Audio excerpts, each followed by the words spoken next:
ఇది లోకంలో చూసి ప్రభు మహిమ పొందేంతగా నేను వెలుగుతున్నాను, నేను ప్రకాశిస్తున్నానా, నా కాంతిని నేను అందించగలుగుతున్నానా, సమాజాన్ని ప్రభువు మహిమకరంగా ప్రభువు సమాజం చూసి నన్ను చూసి ప్రభువు మహిమపరిచేటట్లుగా నేను ఉండగలుగుతున్నాను అనేటువంటి ఒక పెద్ద ప్రశ్న ఈరోజు మనం వేసుకోవాలి. ఇదేదో చెవులతో విని వెళ్ళిపోయేది కాదు. నిజంగా నా హృదయాన్ని ఇది పట్టుకోండి. ఈ మాట నిజంగా నా హృదయాన్ని కొంచెం గట్టిగా గర్తిస్తూ మనం వెలుగుతున్నామా, ప్రకాశిస్తున్నామా? మీరు అట్టి జనం మధ్య మీరు జీవవాక్యమును చేత పట్టుకొని లోకమందు జ్యోతులు వలె కనబడుతున్నారు. లోకమందు జ్యోతులు, జ్యోతి ఎప్పుడు కూడా వెలుగును ఇవ్వాలి, వెలుగునివ్వాలి, ప్రకాశించాలి, ఎదుటి వారికి ఉపయోగకరంగా ఉండాలి, ఎదుటి వారికి ప్రభువులోకి నడిపించేదిగా ఉండాలి, సహాయపడేదిగా ఉండాలి. క్రిస్టియన్ ఫెయిత్ అనేది చాలా బాగుంది. ఇది మేలుకరమైందే తప్ప ఇది కీడుకరమైంది. అరే క్రైస్తవులు ఉన్నారా అని అంటే అమ్మ బాబోయ్ వీళ్ళతో పెద్ద ప్రమాదం అనేటువంటి ఆలోచన సహజంగా ఎక్కడ లేదు, ఉండదు, ఎక్కడ ఉండదు. మిగతా వాళ్ళు ఒకవేళ ఉంటే ఏమైనా ఉంటే ఏమవుతుంది? విశ్వాసులు ఎక్కడ ఉంటారో, నిజమైన విశ్వాసులు ఎక్కడ ఉంటారో అక్కడ శాంతి సమాధానం ఉంటుంది. మనం నేర్పుకు దీవునికరంగా మార్చుకోవాలి. జీవవాక్యమును చేత పట్టుకుని ఎలా వెళుతాం? నేను వెలగాలి అని అంటే నాతో నేను వెలగలనా? ఎవరు? No one can give this right by himself. నా వల్ల నేనేమి అండ్ నథింగ్. ఒకవేళ ఇదిగో ఈ జీవవాక్యం ఎలాంటి పదం వాడారు?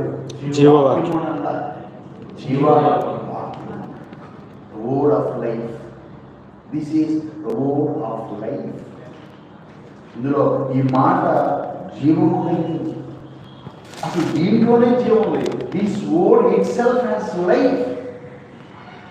దీని అర్థం ఈ వాక్యమే జీవం, ఈ వాక్యమే జీవం, ఈ వాక్యమే ఈ జీవమైనటువంటి వాక్యము. దాని దగ్గరికి ఎవరు వస్తున్నారో, ఆ సువార్త ద్వారా ఎవరు పట్టబడుతున్నారో ఆ వెలుగు ఆ పట్టబడినటువంటి జనానికి కూడా మనకు కూడా ఇది వెలుగును. ఇందులో చాలా మంది మాట్లాడుకుంటారు ఇది ఒక బూతు గ్రంథం అని ఈ మధ్య అర్థమైన ప్రచారాలు చేస్తారు. అబద్ధాలు పుట్ట అంటున్నారు కొంతమంది వ్యతిరేకులు, ప్రభువు నమ్మని వారు అనుకుంటారు. కానీ ఇందులో ఆది కాండం నుండి మొదటి మాట నుండి ఆఖరి మాట వరకు వాస్తవం వాస్తవం వాస్తవం వాస్తవాలు మాత్రమే రాయబడ్డాయి. ఊహ ఎక్కడ రాయబడ్డాయి?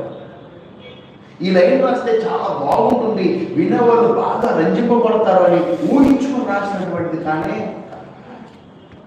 లేదా మనుషులు జ్ఞానంలో నుండి రాసినటువంటిది కూడా కాదు. పేతురు పత్రికలోను తిమోతి పత్రికలో కూడా మనం చూస్తాం. ఇదిగో దేవుని యొక్క వాక్యాలు మనుషుని ఇచ్చలో నుంచి పుట్టలేదు, మనుషుని ఆలోచనలో నుంచి పుట్టలేదు. ఏమండి? ఇవేవి కూడా మనకి ఇలా ఉంటే బాగుంటుంది, ఈ మాట రాస్తే బాగుంటుంది అని రాయలేదు. పేతురు రాసిన 2వ పత్రిక 1వ అధ్యాయంలో మనం చూస్తున్నప్పుడు 20వ వచనం 1:20, ఒకడు తన ఊహను బట్టి చెప్పుడు వలన లేఖనంలో ఏ ప్రవచనము పుట్టదని మొదట గ్రహింపవలెను. ఏమన్నారు? విన్నారా? మళ్ళా చెప్తున్నాను. ఒకడు తన ఊహను బట్టి చెప్పడం వలన, హెన్రీ అనేవాడు ఊహించి ఫిలిప్పీ పత్రిక అట్లా కాదు కానీ ఇప్పుడు దాకా ఏమో రాసినావు అదంతా చెరిపేసి మళ్ళీ నేను చెప్తాను అలా రాయి అని చెప్పినటువంటిది. ఇది ఎలా ఉంటే బాగుంటుంది, అలా ఉంటే బాగుంటుంది, ఫిలిప్పీ సంఘం అనేది ఇట్లా ఉంటే బాగుంటుంది, అలా ఉంటే బాగుంటుంది, లేకపోతే ప్రజల గురించి ఇట్లా రాయి అని నా ఊహలో నుంచి పుట్టింది కాదు. బైబిల్ గ్రంథంలో ఏ మాట కూడా ఒకడు తన ఊహను బట్టి చెప్పుట వలన లేఖనంలో ఏ ప్రవచనము పుట్టదని మొదట గ్రహించారు. బైబిల్ చదివే మనం ఇది